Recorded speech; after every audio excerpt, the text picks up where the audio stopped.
Hello বন্ধুরা, দেখো আমার বাসায় আমার বাচ্চারা ফুচকা বানিয়েছে।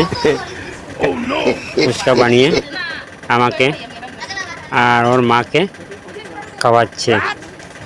এমন আনন্দ হয়েছে, তারা ফুচকা নিজে বানিয়েছে। বাজার থেকে ফুচকা পাঁপড় কিনে এনে আমাদেরকে খাওয়াচ্ছে। ও নিজেই চাটনি বানিয়েছে, আলু সিদ্ধ করেছে, সবই নিজের হাতে বানিয়েছে আমার ছেলে মেয়ে মিলে।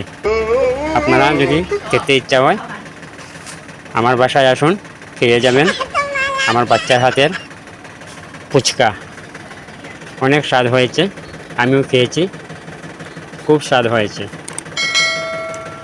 আপনারা খেতে ইচ্ছা হলে আমাকে কমেন্টে জানাবেন এবং আমার ইউটিউব চ্যানেলটি সাবস্ক্রাইব করে দিবেন। আরও বিভিন্ন ধরনের রেসিপি পাবেন। রাত্রে দোকান বন্ধ করে তাড়াতাড়ি গিয়েছি ফুচকা খাওয়ার জন্য। ফুচকা খাবো বলে আমার ছেলে বাসা থেকে ফোন করেছে, বাবা জলদি এসো, ফুচকা বানিয়েছি, খাবো এখন, পুরা রেডি ফুচকা।